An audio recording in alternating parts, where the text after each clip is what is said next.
الحمد لله وكفى وسلام على عباده الذين اصطفى أما بعد أعوذ بالله من الشيطان الرجيم بسم الله الرحمن الرحيم والعصر إن الإنسان لفي خسر إلا الذين آمنوا وعملوا الصالحات وتواصوا بالحق وتواصوا بالصبر.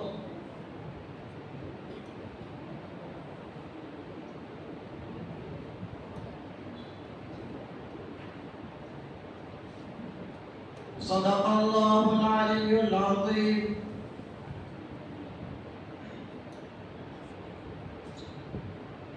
میرے دینی و ایمانی بھائیوں،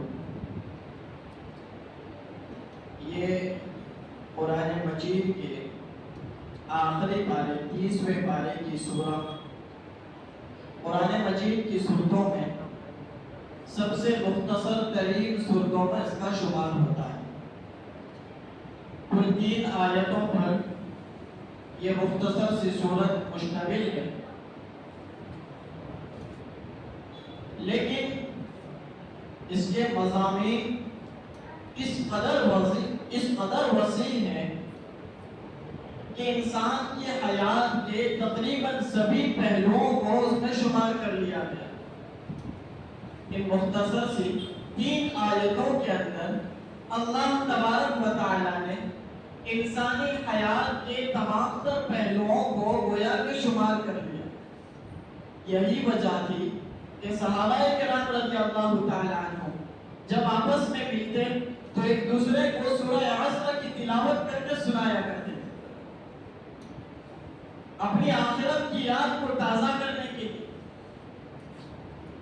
اس آیت کی اہمیت، قدر یہاں سے پتہ چلتی ہے کہ خود اللہ تبارک و تعالیٰ نے قسم کھائی، اور کس کی؟ زمانے کی قسم کھائی. والعصر، زمانے کی قسم، وقت کی قسم کھائی. اللہ تبارک و تعالیٰ کو کسی کے قسم کھانے کی ضرورت نہیں. یہ رب ذوالجلال ہے، اس کا صرف قرآن مجید میں چند آیتوں کو اتار دینا ہی کافی تھا.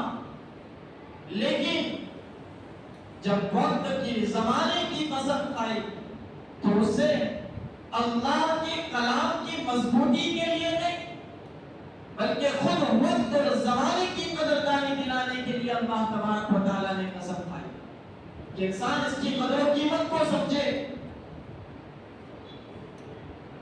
آج ہمارے پاس دنیا بھر کے کاموں کے کرنے کا وقت ہے، لیکن ان دینی مساجد، ان دینی مشاغل کے کام کو انجام دینے کا ہمارے پاس وقت نہیں ہے، دینی مجلسوں کے لیے وقت نہیں ہے. اسی لیے قسم اٹھائی گئی، والعصر، زمانے کی قسم.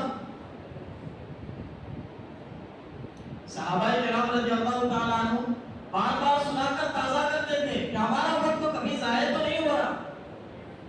غور کریں، انسان اپنی مرضی سے آیا ہے، اس دنیا میں آیا تو اپنی چاہت اور اپنی مرضی سے آیا نہیں، اللہ تبارک و تعالیٰ کے فیصلے سے اس دنیا میں آیا، اور اپنی متعینہ وقت کو گزار کر جب اسے جانا ہے تو اللہ کے حکم سے جانا ہے.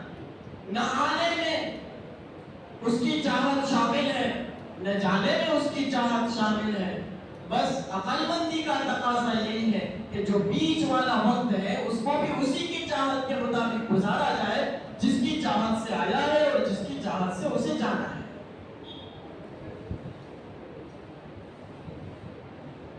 لیکن افسوس ہے کہ آج ہمارے پاس گپ شپ کے لیے بڑا کافی وقت ہے، دنیا داری کے لیے بڑا کافی وقت ہے، لیکن اس مختصر سی زندگی کو اللہ کے حکم کے مطابق گزارنے کے لیے ہمارے پاس وقت نہیں. اگر کسی دن دینی مجلسوں میں 2-5 منٹ زیادہ ہو جائے، اگر کسی دن نمازوں میں 2-5 منٹ زیادہ ہو جائے تو شکایتوں پر شکایتیں ہوتی ہیں کہ ہمارے بہت سارے کام لگے رہتے ہیں، ہم فلاں کام چھوڑ کر آتے ہیں، ہمارے پاس وقت نہیں. لیکن اگر مسجدوں کے باہر گھنٹوں کھڑے رہ کر اگر ہمارا وقت ضائع ہو رہا ہے تو اس پر ہمیں کوئی افسوس نہیں. بڑے افسوس کے ساتھ کہنا پڑتا ہے، بڑے افسوس کے ساتھ کہ جن مسلوں اور جن ممبروں پر سے یہ صدائیں لگائی جاتی تھی کہ کون ہے جو دین کی نسبت پر اپنی جانیں قربان کرنے کے لیے تیار ہے، کون ہے جو اس دین کی نسبت پر اپنے مال کو خرچ کرنے کے لیے تیار ہے، کون ہے جو اس دین کی نسبت پر اپنے بیوی بچوں کو ہمیشہ کے لیے خیرات کہنے کو تیار ہے. ہاں، وہ پورا مجمع کھڑا ہو کر کہتا تھا یا رسول اللہ ہم تیار ہیں اس دین کی نسبت کے لیے قربان ہونے کے لیے، اس دین کے لیے مر مٹنے کے لیے ہم تیار ہیں. پورے کے پورا مجمع یکلخت آواز لگا دیتا تھا. کبھی صدا لگتی حضرت ابو بکر اپنے گھر کا پورے کا پورا سامان لے کر حاضر ہو جاتے، دین کے لیے پورا سامان قربان کرنے کے لیے ہم تیار ہیں. معصوم سے بچے، چھوٹے نابالغ بچے جو بھی چھوٹے ہیں، جن کو اوپر احکام نہیں ہے، اس کے باوجود وہ ایڑیوں کے بل کھڑے ہو جاتے تھے تاکہ بڑے نظر آئے اور حضور صلی اللہ علیہ وسلم کی نظر میں بڑے نظر آئے اور اس دین کی قربانی کے لیے ہمیں قبول کر لے. یا رسول اللہ جہاد کے لیے یعنی کہ ظالموں کو مٹانے کے لیے، دنیا میں امن، شانتی اور سلامتی کو قائم کرنے کے لیے ہم تیار ہیں، ہمیں قبول کر لیجیے. حضور محبتوں اور شفقتوں سے سمجھائے کہ یہ چھوٹے بچے ہیں، ان کو اس راستے میں نہیں لے جایا جاتا. لیکن بچوں کی قربانی، بچوں کے ذوق کو دیکھیے، ایڑیوں کے بل کھڑے ہو کر کہہ رہے ہیں کہ یا رسول اللہ ہم تیار ہیں. جن ممبروں سے، جن مسلوں سے یہ صدائیں لگائی جاتی تھی، اور مجمع یکلخت ایک آواز میں کہتا تھا یا رسول اللہ ہم تیار ہیں. آج انہی ممبروں سے آواز لگائی جاتی ہے دین کی نسبت پر مسجدوں میں چند منٹ دے دیا کرے، دین کے لیے قرآن مجید کو سمجھنے کے لیے اپنی چند منٹوں کو مسجد کی دیواری میں لگا دیا. افسوس ہے انہی مسجدوں سے یہ صدائیں لگائی جائیں.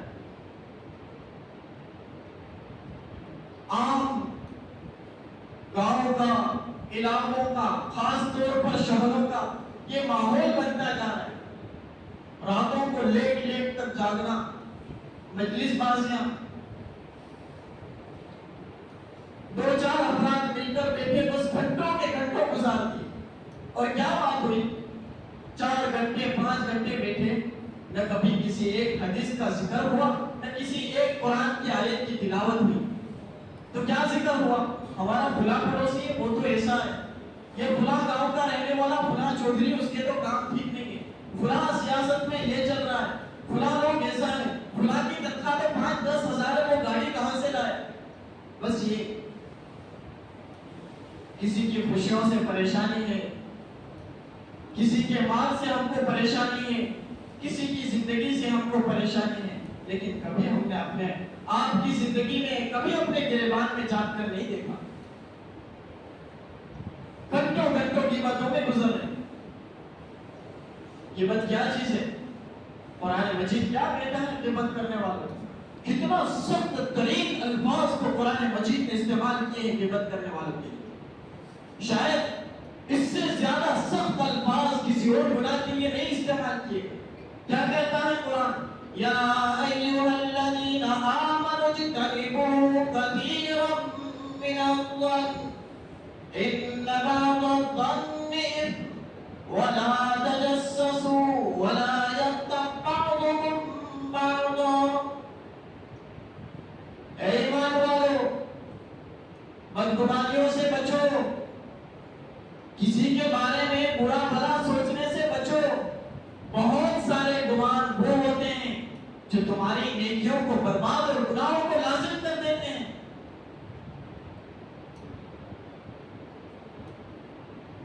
بہت سارے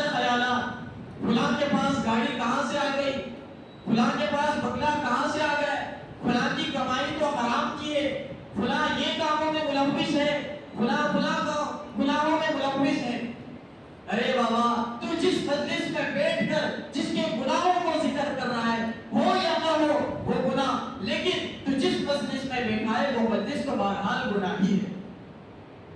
پھر آگے کیا کہتا ہے قرآن؟ تم ایک دوسروں کی غیبتیں کرتے ہو، برائیاں کرتے ہو، کیا تم اس چیز کو پسند کرتے ہو کہ اپنے سگے بھائی جب مر جائے اس مردہ سگے بھائی کا تم گوشت کھاؤ؟ کیا اس چیز کو تم پسند کرو؟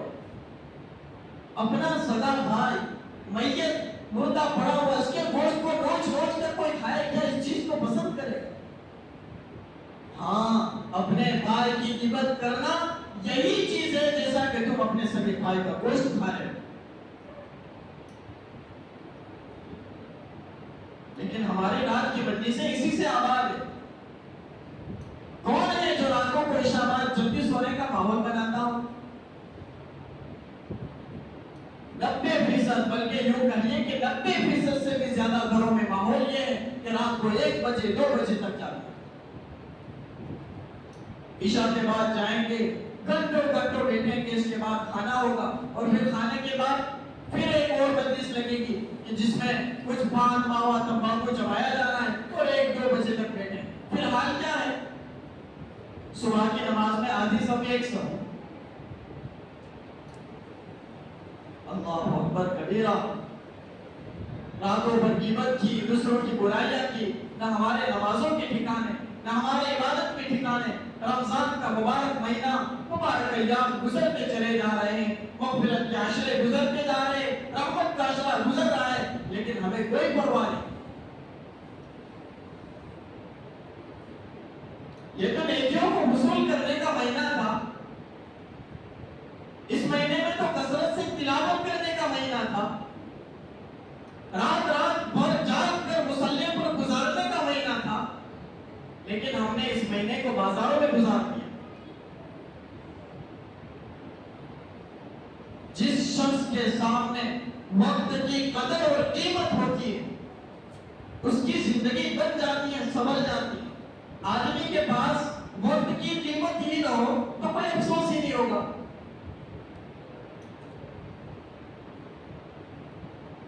اسکول کی، بچوں کے، نوکری کی، یہ اس قدر لوگوں کے دل میں اہمیت اور قدر بیٹھ گئی ہے کہ بچہ جب 3 سال کا ہوتا ہے تو اسے نرسری میں بھیجا جاتا ہے، اسکول کے لیے تیار کیا جاتا ہے۔ کیوں؟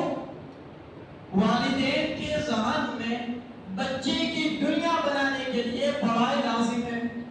جب پڑھائی کی قدر و قیمت اس کے دل میں بیٹھی تو بچہ ابھی صحیح سے بول بھی نہیں پا رہا، لیکن اسے اسکول کا مفت دکھایا جا رہا ہے، اسکول کی طرف بھیجا جا رہا ہے۔ اگر ہمارے دلوں میں اس وقت کی قدر اور اہمیت ہوتی تو اس وقت کو ہم صحیح راہ پر لگاتے، صحیح ڈھنگ پر لگاتے۔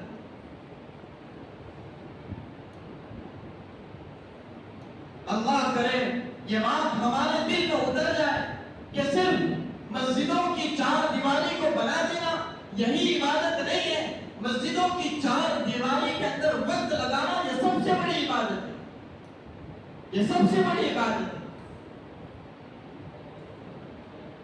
ابھی مولائی و مرشدی حضرت شیخ صلاح الدین صاحب سے بھی دعوت برکات و بلالیہ کے پاس بیٹھے تھے، چند افراد ذکر ہوا، حضرت کے بارے میں ہی ذکر ہو رہا تھا۔ حضرت کا جب ترکیسر میں نیا مکان تعمیر ہوا تو گاؤں میں پرانے مکان سے نئے مکان پر سامان کو شفٹ کیا، بہت سارے خدام حضرات تھے، اور خدام حضرات نے دن بھر محنت کر کے کام کر کے پرانے مکان کی صفائی کی اور سامان شفٹ کیا۔ رات میں بہت تھکے ہوئے تھے، سب خدام حضرات ایک کمرے میں سو گئے، حضرت اپنے کمرے میں چلے گئے، نئے مکان میں سونے گئے۔ صبح بیداری ہوئی، خدام نے پوچھا کہ حضرت نیا مکان تھا، جگہ بدل گئی، نیند آئی یا نہیں، آرام ہوا یا نہیں، رات دن بھر کے تھکے ہوئے بھی تھے۔ حضرت نے فرمایا بیٹا تم سونے کی کیا بات کرتے ہو، میں نے تو پوری رات مصلی پر گزار دی، میں نے تو پوری رات مصلی پر گزار دی۔ لوگ نئے مکان کے افتتاح کے لیے بزرگوں اور اکابرین کو بلاتے ہیں، میں سمجھتا ہوں کہ بزرگوں اور اکابرین آئیں گے تو 5 منٹ کی دعا کر کے چلے جائیں. نئے مکان کی افتتاح تو یہ ہے کہ رات بھر مصلی پر گزار دی جائے. یہ نئے مکان کی افتتاح ہے. عشاء کے بعد اپنے حجرے میں داخل ہوئے, فجر تک اپنے مصلی پر بیٹھے رہے. یہ قربانیاں ہیں, یہ وقت کی قیمت ہے. آج ہم نے بس دین کے لیے 2-4 روپے خرچ کر دینا یہ تو عبادت سمجھا, اور یقیناً عبادت ہے, یقیناً عبادت ہے. لیکن جو اہم پہلو ہے اسے ہم نظر انداز کر رہے ہیں, اسے ہم بھول رہے ہیں.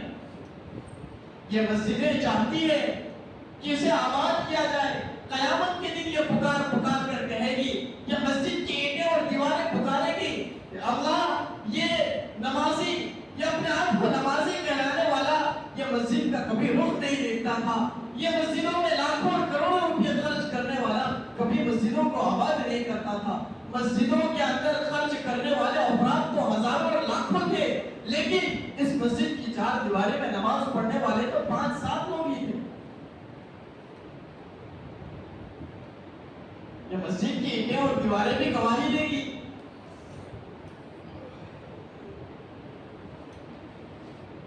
اللہ اکبر. وقت کی قدر کو اور قیمت کو پہچانے, وقت کی قیمت کو پہچانے کہ خود اللہ تبارک و تعالیٰ اس صورت میں وقت کی قسم کھا رہا ہے. بعض مفسرین کے قول کے مطابق عصر کی قسم. عصر دین کا ڈھلتا ہوا وقت یہ بتلا رہا ہے. جب اللہ تبارک و تعالیٰ اس چیز کی قسم کھا رہے ہیں تو گویا کہ یہ پیغام دینا چاہتے ہیں کہ اپنے زمانے کے عروج پر تکبر مت کیجیے, اپنے مال کے بڑھاوے پر تکبر مت کیجیے. ہاں, جب سورج بہت بلندی پر چڑھتا ہے تو پھر اسے عصر کا وقت بھی آتا ہے, اسے ایک دن غروب بھی ہونا پڑتا ہے. آج تیرا مال بڑھ رہا ہے, آج تیری دولت بڑھ رہی ہے, آج تیرا اٹھاد بڑھ رہا ہے, آج تیری حکومت کا پاور بڑھ رہا ہے, آج تیری قوت طاقت جوانی بڑھ رہی ہے. غرور مت کریو, کل تجھے بڑھاپا بھی آنے والا ہے, کل تیرا مغرب کا وقت بھی آنے والا ہے. ہاں, آج عروج کا وقت ہے تو تو تواضع کے ساتھ زندگی گزار کر اللہ کی یاد میں وقت گزار دے, اللہ کی یاد میں وقت گزار دے. یہ وقت کی اصل قیمت ہے. ابھی ہم نے تراویح میں آیتیں سنی, فرشتے صفوں میں قطار در قطار ہیں اور سب یکنا اور تسبیح پڑھ رہے ہیں. حجر بشر یہ پرندے جن انس ہر ایک کو اللہ تبارک و تعالیٰ نے گویا کہ اپنی تسبیح کے لیے پیدا کیا ہے. ہر ایک کو اپنی ذمہ داری کا احساس ہے.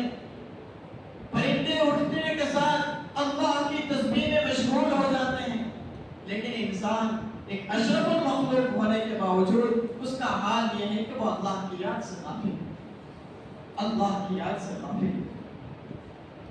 اسی وجہ سے اللہ تبارک و تعالیٰ نے کہا, زمانے کی قسم کھا کر کیا فرمایا, ان الانسان لفی خسر, یقیناً تمام کے تمام انسان خسارے میں, گھاٹے میں, نقصان میں. الانسان, انسان کے اوپر الف لام استغراق کو یعنی تمام تر انسان کو بدلا رہے ہیں. جتنی بھی دنیا میں انسانیت بس رہی ہے وہ تمام کے تمام نقصان میں, گھاٹے میں, چند لوگوں کے علاوہ تمام کے تمام گھاٹے میں. ہمارے تجارت کا حساب کتاب ہوتا ہے, آدمی ایک چھوٹی سی لاری لگاتا ہے, چھوٹی سی کیبن لگاتا ہے, تب بھی اس کا صبح شام کا حساب پکا رکھتا ہے کہ مجھے نفع ہو رہا ہے یا نہیں. اگر نفع نہیں ہو رہا تو پھر اپنی دکان کا فائدہ کیا. ایک چھوٹی سی دکان والا بھی اپنا حساب کتاب پکا رکھتا ہے, لیکن اللہ تبارک و تعالیٰ نے اس زندگی کو اللہ تبارک و تعالیٰ نے دیا, لیکن انسان اس سے غافل ہے, اس کے پاس کوئی حساب نہیں, میرا وقت کہاں لگ رہا ہے. آگے کیا فرمایا, تمام کے تمام انسان گھاٹے میں ہیں, نقصان میں ہیں, مگر الا الذین آمنوا وعملوا الصالحات وتواصوا بالحق وتواصوا بالصبر, مگر وہ لوگ جو ایمان لائے اللہ کی ذات پر، بن دیکھے ایمان لائے، اللہ کو دیکھا نہیں لیکن ان قدرت کے عجائبات کو دیکھ کر اللہ کو پہچان لیا اور ایمان لائے۔ اور صرف ایمان لانا، کلمہ طیبہ کو لا الہ الا اللہ محمد رسول اللہ صلی اللہ علیہ وسلم صرف زبان سے کہہ دینا نہیں، ایمان لانا مطلب اپنی زندگی میں ایمان کو اتار دینا۔ اسی وجہ سے قرآن میں دوسری جگہ فرمایا یا ایھا الذین آمنوا آمنوا، اے ایمان والو ایمان لے آؤ۔ کیا فرمایا؟ خطاب فرمایا اے ایمان والو، اللہ کہہ رہا ہے کہ تم ایمان والے ہو، اے ایمان والو، اور پھر آگے کیا فرمایا؟ آمنو، ایمان لے آؤ۔ یعنی اپنی زندگی میں ایمان کو اتارو، صرف زبانی خرچ نہ ہو، صرف زبان کے دعوے نہ ہو، اپنی زندگی اسلامیات پر ہونی چاہیے۔ میرا ظاہر بھی ایمان والا ہو اور میرا باطن بھی ایمان والا ہو۔ میں مسجد کی چار دیواریں کا ہوں تب بھی مسلمان ہوں، میں مسجد سے باہر ہوں تب بھی مسلمان ہوں، میں بازار میں ہوں تب بھی مسلمان ہوں، اور میں گھر میں ہوں تب بھی مسلمان ہوں۔ آج ہمارا حال یہ ہے کہ مسجد کی چار دیواریں میں جب جمع ہوتے ہیں، یہاں جھوٹ نہیں بولنا، اللہ کا گھر ہے، یہاں کسی کو دھوکہ نہیں دینا، یہ اللہ کا گھر ہے، یہاں اونچی آواز میں باتیں نہیں کرنا، کسی کو گالی گلوچ نہیں کرنا، یہ اللہ کا گھر ہے۔ اور جب یہی فرد بازار میں جاتا ہے تو کسی کو دھوکہ دیتا ہے، اوپر سے اچھا مال دکھاتا ہے اور جب پیک کرتا ہے تو غلط مال پیک کرتا ہے، سمپل اچھا دکھاتا ہے اور مال جب دیتا ہے تو برا دیتا ہے، ماپ تول میں کمی کرتا ہے، کسی کو دھوکہ دیتا ہے، کسی کی قیمت زیادہ لے لیتا ہے، کسی کے ساتھ جھوٹ بولتا ہے اور کسی مال کی جھوٹی تعریف کرتا ہے۔ یا ایھا الذین آمنوا آمنوا، صرف مسجد کی چار دیواری کے مسلمان نہیں،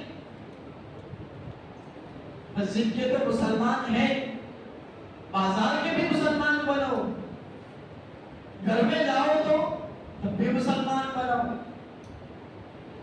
ہر ایک کے ساتھ اچھے اخلاق سے پیش آؤ، اپنی گفتگو میں نرمی والا لہجے کو غالب رکھو، ورنہ تو تمام تر انسانیت خسارے میں ہے۔ صرف وہ لوگ جو ایمان لائے، اور صرف ایمان لانے بس نہیں، وَعَمِلُوا الصَّالِحَاتِ، اور نیک اعمال کیے، وقت کی قدر کی، وقت کو پہچانا، وقت کی پہچان کے ساتھ اپنے اوقات کو نیک کاموں میں لگایا، اچھے کاموں میں وقت کو لگایا۔ حضور صلی اللہ علیہ وسلم فرمائے، کیا بہترین کلام ہے، حضور صلی اللہ علیہ وسلم نے 1400 سال پہلے کہہ دیا، لیکن معلوم تو یہ ہوتا ہے کہ شاید ہمارے زمانے کے لیے کہا ہے، ورنہ صحابہ تو مسجد نبوی میں پڑے رہتے تھے دین کی خدمت کے لیے، دین کے حصول کے لیے۔ آج ہمارے مشاغل دنیا بھی اس قدر بڑھ گئے کہ ہماری دین کے تعلق سے اس قدر بے توجہی ہے کہ صحیح ڈھنگ سے 2 رکعت پڑھنا تک ہمیں نہیں آتا۔ بہت سارے علاقے وہ ہیں جہاں کسی نہ کسی کو پوری مسجد میں کسی کو کلمہ طیبہ بھی صحیح سے پڑھنا نہیں آتا۔ جو دین کی محنت کے لیے، دعوت و تبلیغ کی محنت کے لیے جو جاتے ہیں وہ افراد جانتے ہیں، کئی علاقے اور بستیاں وہ ہیں جو دین سے بے تعلق ہے۔ حضور صلی اللہ علیہ وسلم نے 1400 سال پہلے فرمایا، نعمتان مغبون فیہما کثیر من الناس الصحۃ والفراغ، 2 نعمتیں اللہ کی طرف سے دی ہوئی عظیم ترین 2 نعمتیں ایسی ہیں کہ جس کے تعلق سے اکثر لوگ غافل ہیں۔ یعنی اتنی بڑی نعمت ملنے کے باوجود انہیں احساس ہی نہیں ہے کہ میرے پاس اس قدر اتنا قیمتی سرمایہ ہے میرے پاس۔ کون سی 2 نعمتیں؟ الصحۃ والفراغ، صحت، تندرستی، جوانی، طاقت، اللہ نے اتنی بڑی نعمت دی ہے۔ اور دوسرا وقت،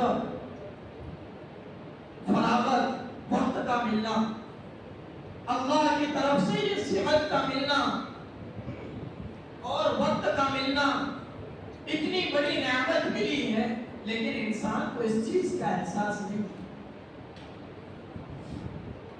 جب جوانی ڈل جاتی ہے، قدموں میں طاقت نہیں رہتی، کمر جھک نہیں سکتی، اس کے بعد اللہ کی یاد آتی ہے، پھر ہوتے ہیں کہ اللہ کے دربار میں ہم سجدہ نہیں کر سکتے۔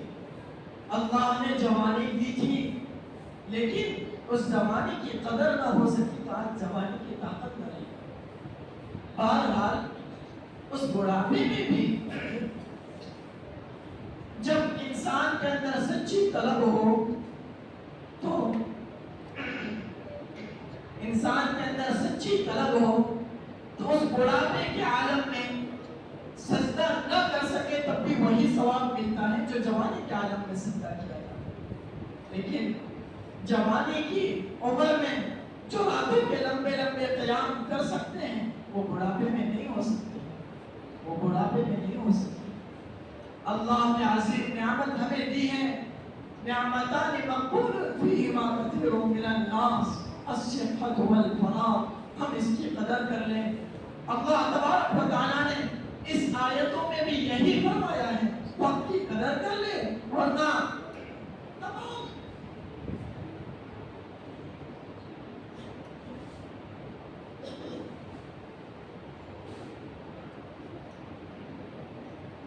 تمام تر انسان گھاٹے اور نقصان میں ہے۔ صرف وہ لوگ جو ایمان لائے، نیک اعمال کیے اور حق باتوں کی وصیت کی اور تواصوا بالحق، لوگوں کو سچی بات سمجھاتے رہے، دین کی بات سمجھاتے رہے، اپنے گھر والوں کو، اپنے پہچان والوں کو یہ بات سمجھاتے رہے، حق کی تعلیم دیتے رہے، وتواصوا بالصبر، اور صبر کے ساتھ زندگی گزار دی، شکوے شکایت نہیں کی، اللہ کی نعمتوں پر شکر کیا اور اللہ کی طرف سے آنے والی آزمائشوں پر صبر کر لیا۔ جس شخص نے یہ 4 چیزوں پر عمل کر لیا، ایمان لانا، نیک اعمال کرنا، حق باتوں کی، سچی باتوں کی لوگوں کو وصیت کرنا، سمجھانا اور صبر کے ساتھ زندگی گزار دینا، بس یہ لوگ کامیاب ہیں۔ اس کے علاوہ تمام تر انسان خسارے اور نقصان میں ہیں۔ اللہ تبارک و تعالیٰ ان آیتوں کے صحیح مفاہیم کو سمجھنے کی توفیق عطا فرمائے اور وقت کی قدر دانی کرنے کی توفیق عطا فرمائے۔ وآخر دعوانا الحمدللہ رب العالمین۔